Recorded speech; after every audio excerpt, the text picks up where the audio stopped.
तुम्ही या चित्रपटात कसे आले आजोबा? माझ्याकडे जेव्हा पहिल्यांदा सुबोध सर आले त्यावेळेला त्यांनी ती स्टोरी सांगितली मला आणि मला म्हणाले तुम्ही कराल का? त्यांनी तर एवढा चांगला रोल आणि एवढं मोठा लेंगचा रोल, तर ही संधी सोडणं अवघडच आहे. सोडलीच नाही मी. अर्थात जास्तीत जास्त चांगला करण्याचा प्रयत्न केला, तसा एक ग्राफ तयार केला आणि मग करत गेलो. पण शेवटी दिग्दर्शकांशी ताळमेळ होताच ना, त्यांना विचारूनच सगळ्या गोष्टी करत होतो.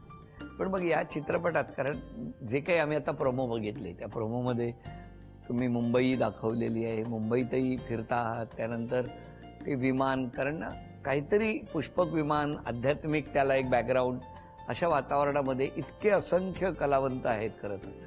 पण त्या भूमिकेसाठी, आजोबांसाठी का बाबा दिग्दर्शक म्हणून तुम्ही? नाही, दिग्दर्शक म्हणून वैभव चिंचाळकर आहे. हां, पण जेव्हा आजोबांचं कॅरेक्टर डोळ्यासमोर उभं राहिलं तेव्हा मला असं वाटलं की एकतर त्याच्या शेड्स खूप आहेत त्या कॅरेक्टरच्या, दुसरी गोष्ट त्याची प्युरिटी आहे. त्याचा एक अत्यंत, तो किती मिश्किल असला, किती बेरकी असला तरी तो अत्यंत इनोसंट आहे, अतिशय सात्विक आहे. परमेश्वराच्या चिंतनाचा एक भाव पण त्याच्यामध्ये आहे. इतक्या मिक्सचर ऑफ कॅरेक्टर आहे. आणि मला असं वाटतं की मोहन काका आत्ताच्या घडीला भारतातला सर्वोत्कृष्ट अभिनेता आहे.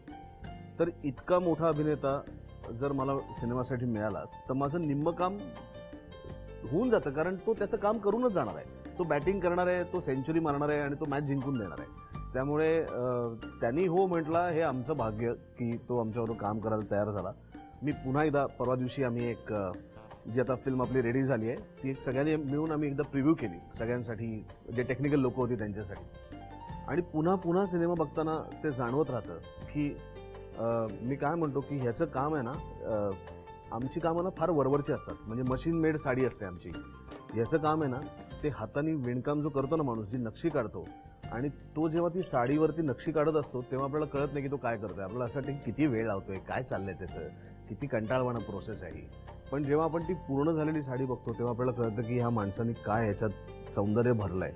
तर तसं त्या तात्यामध्ये मोहन काकांनी जे केलंय ते सेटवरती कदाचित आम्हाला कळलंच नाही, किंवा मलाही कळलं नाही त्याच्याबरोबर काम करत असून, की हा काय करतोय.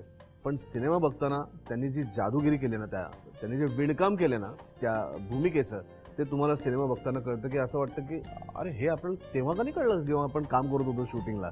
तर हे त्याचं जे वैशिष्ट्य आहे ना, आता तो कधी काम करतो, तो स्क्रिप्टवरती काही नोट्स बिट्स काढत नाही, तो कधी त्याच्या डोक्यात ते कॅरेक्टर घुसवतो, तो काय करतो त्याचं त्याला माहिती. काय हो, काय करता? हा, मलाही माहित नाही. मलाही माहित नाही काय. या संपूर्ण चित्रपटाचा कसा होता अनुभव? किती दिवसांचा होता? आम्ही 27 का 28 दिवस शूटिंग केले. सलग ना काका? सलग.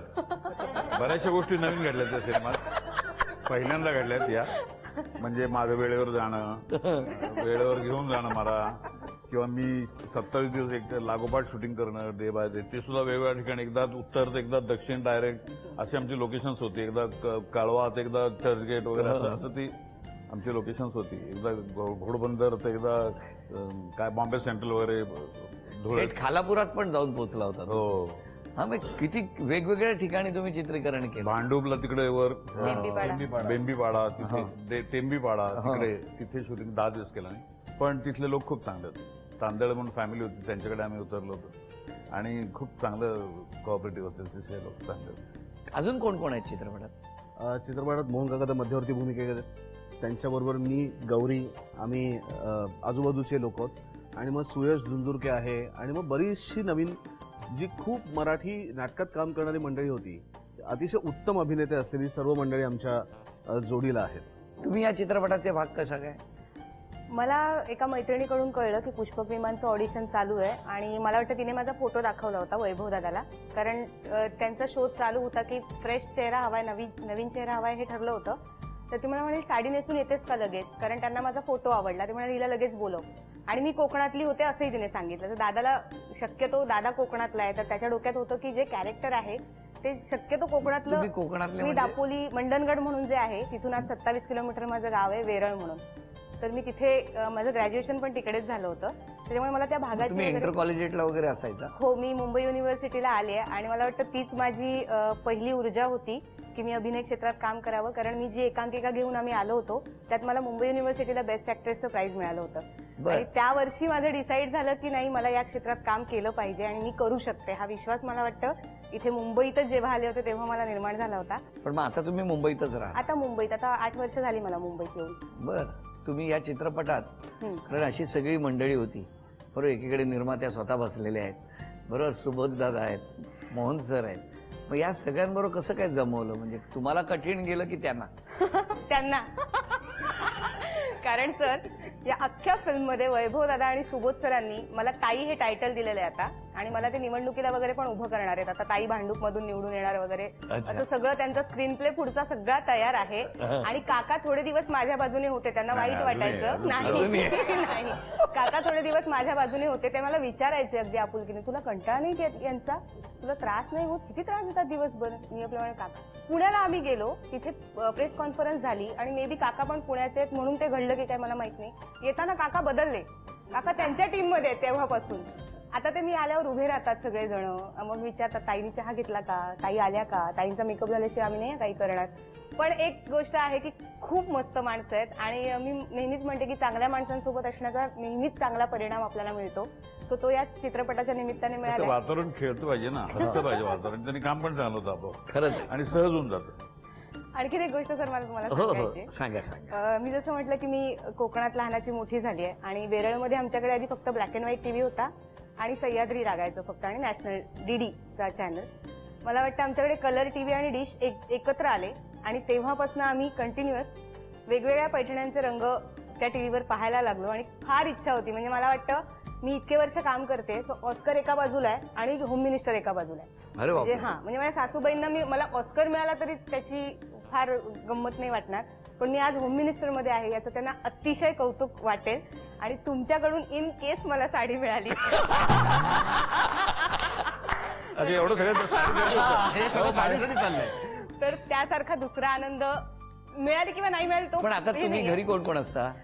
मी आता इथे नवरा असतो माझा, मी आणि माझा धाकटा दीर, आम्ही 3 जण इथे राहतो आणि आमची काय फॅमिली. करतात मिस्टर? ते कॉर्पोरेटमध्ये आहेत, US कंपनीमध्ये ते क्रेडिट. आणि सासूबाई आणि कुठे असतात? ते नाशिकला असतात. तुमचे आजोबा वगैरे? हा, माझे आजोबा बाळकृष्ण महाजन ते स्वतः कीर्तनकार होते. सो बर. मी ते खूप रिलेट केलंय काकांशी, कारण मी लहानपणी आजोबांसोबत पाळणा ओढायला जायचे जेव्हा ते कीर्तन करायचे आणि मी झोपून जायचे 8 वाजता त्या देवळात गेल्यानंतर कुठेतरी कोपऱ्यात. मग ते 12 वाजता मला उठवायचे आणि मग 12ला मी झोपायला डोळ्यांनी ते पाळणा वगैरे ओढायचे रामाचा दत्ताचा. आणि आजोबा माझे 10-10 किलोमीटर चालत जायचे, मी पण त्यांच्यासोबत जायचे. सो जेव्हा या फिल्ममध्ये काम करत होते तेव्हा आधी काकांची खूप भीती वाटली होती, जे ऑब्व्हियस आहे.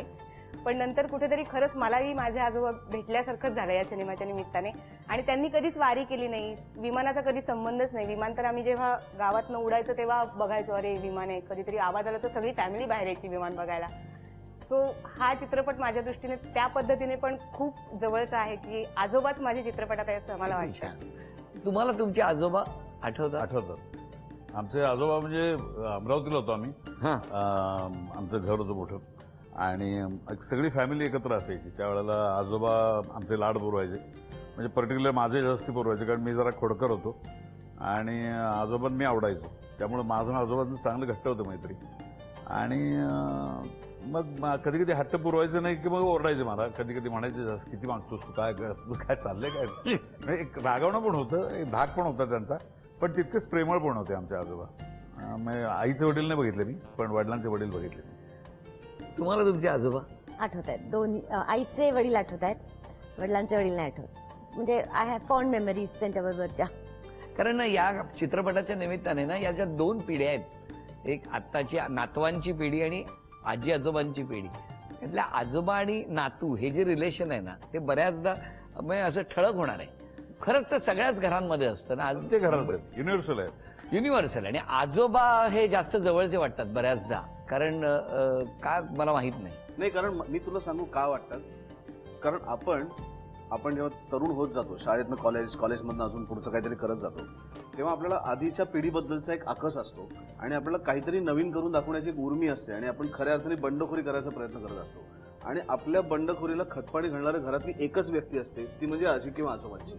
मला असं वाटतं की त्यांच्यासारखे पुढारलेले दुसरं कोणी नसतात. आपल्याला खूप वाटतं की ते वयाने म्हातारे आहेत म्हणून ते कदाचित मागासलेले असतील विचारांनी, पण मला असं वाटतं की त्यांच्या इतकं पुढारले पण दुसऱ्या कोणामध्ये नसतं. बरं, या चित्रपटात अजून कोण कोण आहे? म्हणजे सिनेमॅटोग्राफर कोण आहे? खूप चांगली टीम. जसं मोहन काका अभिनेता म्हणून या सिनेमाला लाभला आहे, तसं महेश आनंदसारखा एक अतिशय सिद्धहस्त कॅमेरामन की ज्यांनी खूप सिनियर कॅमेरामन ज्यांनी स्वदेश वगैरे सारखे हिंदी चित्रपट केले, तर त्याच्या नजरेतनं लोक हा सिनेमा बघणार आहेत आणि त्याचा आशीर्वाद या सिनेमाला लाभला आहे. नरेंद्र भिडे आणि संतोष मुळेकर यांच्यासारखे उत्तम संगीत दिग्दर्शक लाभले. आत्ताच्या घडीला भारतातले सर्वोत्कृष्ट गायक म्हणजे शौनक अभिषेकी, आनंद भाटे, जयतीर्थ मेवुंडी, नकाश अजीज आणि विनय मांडके यांच्यासारखे अतिशय दिग्गज असे गायक या सिनेमाला लाभलेत. समीर सामंत सारखा एक हुशार गीतकार याला लाभलाय. आशू म्हात्रे आणि अपूर्वा मोतीवाले सहा यांच्यासारखे एडिटर या सिनेमाला लाभलेत. मंदार कमलापूरकर सारखा एक अतिशय तरुण, धडाडीचा आणि नवीन काहीतरी शोधणारा साऊंड डिझायनर या सिनेमाला लाभलाय. प्रसाद सुतार आणि त्याची NYBFX कंपनी की ज्यांनी बाजीराव असेल किंवा पद्मावत असेल किंवा हे सगळे मोठे मोठे सिनेमे ज्याच्या VFX मधनं किंवा त्याच्या इफेक्ट्स मधनं आपल्यापर्यंत पोहोचले, तर तो आपल्याला स्पेशल इफेक्ट्स म्हणून या सिनेमाला लाभलाय. आणि दीपाली विचारे जी आपली सगळ्यांची लाडकी मैत्रीण आहे, तिने या सिनेमात नृत्य दिग्दर्शन केले. काका नाचले त्याच्यात. क्या बात आहे. अपंग का हो, का असं का? नाही, मी 85 वर्षाचं दाखवलं म्हणून मला नाचता येत नाही. तर 65 वर्षाचं मी नाचलो असतो. 85 वर्षाचं दाखवलं म्हणून करू शकलो नाही, बाकी काय. मला तुम्हाला या निमित्ताने फक्त एकच विचारायचंय की तुमचा पहिला विमान प्रवास कुठला होता?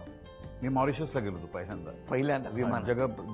काय जागतिक मराठी परिषद होती तिकडे, आणि विनय आमचे गुरुजी तिथे आमच्या बरोबर होते. तर मला इतकी धगधग की पहिल्यांदा मी पार्ल्यात त्यांच्या घरी गेलो. त्यांना म्हटलं, गुरुजी असं नका करू, मला विमान बसायला भीती वाटते, तुम्ही असं नाही काय, काय होत नाही. त्यांच्या नेहमीच्या भाषेत. आणि जसं एरोड्रोमकडे जायला लागलो आम्ही, तेव्हा छातीत धडधड वाढायला लागले. मी म्हटलं, विमान बसायचं, हे उडतं कसं आणि उडल्यानंतर चढतंच कसं, असं चालतं कसं वर.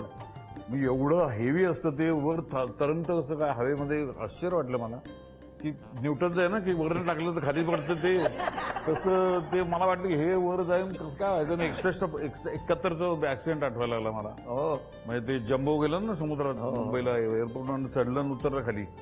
मी म्हटलं हे तसं तर नाही जाणार. मारण्याची भीती वाटत नव्हती, पण शेवटी धाकधूक होतेच ना. मग शेवटी विनय आपटे गुरुजींचा हात धरून ठेवला मी सगळ्याच. म्हणलं, गुरुजी थांबा, सांभाळा. गुरुजी सांभाळ, शेवट घेऊन गेला. काय म्हणलं, आता काय भीती वाटत. सुबोध, पहिला विमान प्रवास?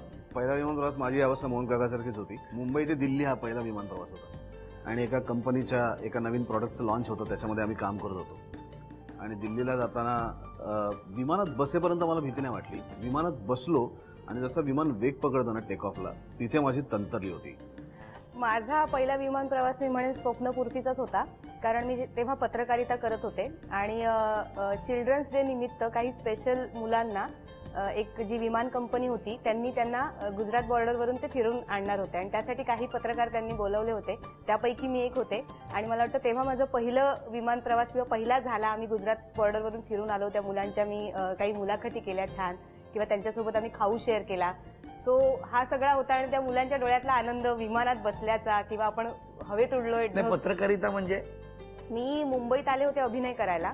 सो मी सुरुवातीला काही म्हणजे भीमराव मोडे यांचं पहिलं नाटक केलं, रिंग रिंग रंगा, ॲज अ लीड म्हणून. पण काही कारणांमुळे मला नोकरी करावी लागली. सो मुंबईत आल्या मी जर्नलिझमला ऍडमिशन घेतलं होतं.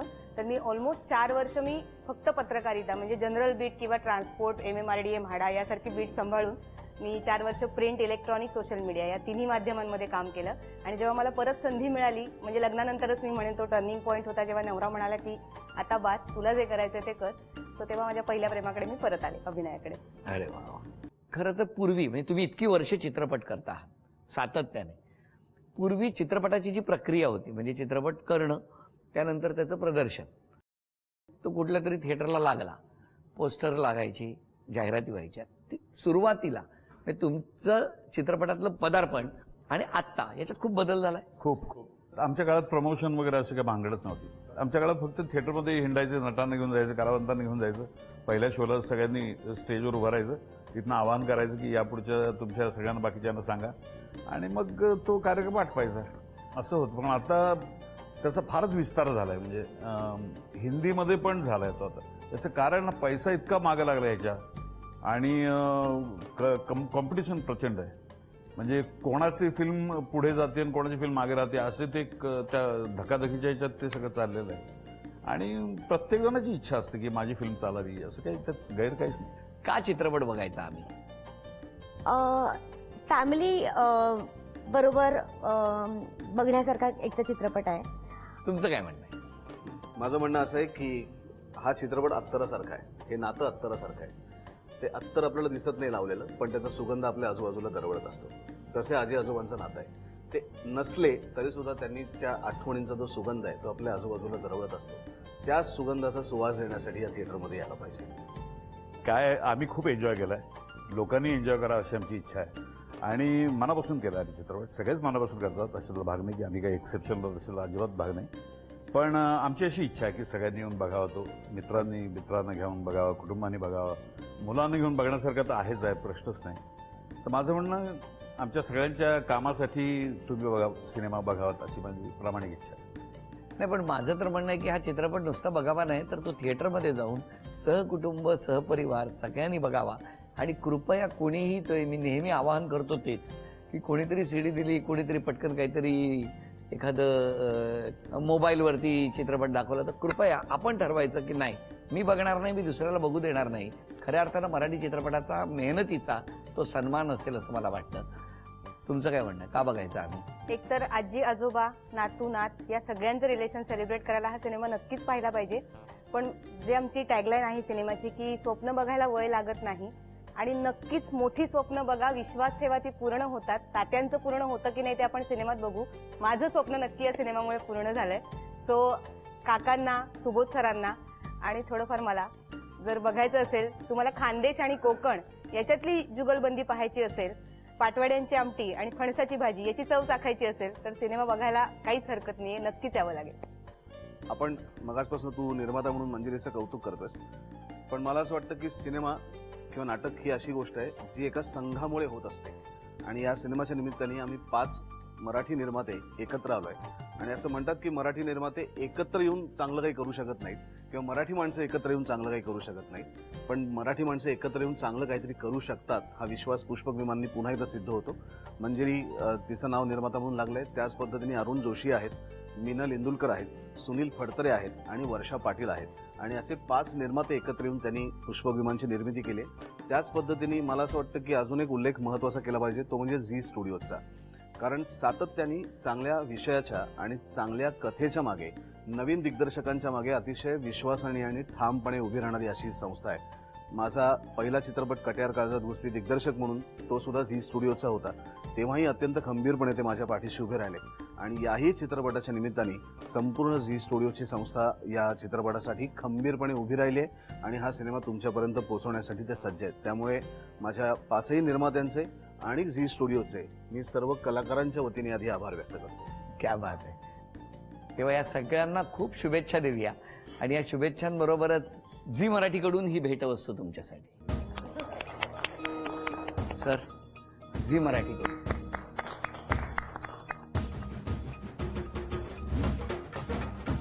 तथास्तु पुणे यांच्याकडून पैठणी. अभिनव, थँक्यू सर, खूप आभार. हा चित्रपट सर्वत्र प्रदर्शित झालेला आहे. ज्यांनी चित्रपट बघितला त्यांनी इतरांना सांगा आणि ज्यांना चित्रपट पाहायचा आहे त्यांनी लवकरात लवकर जा.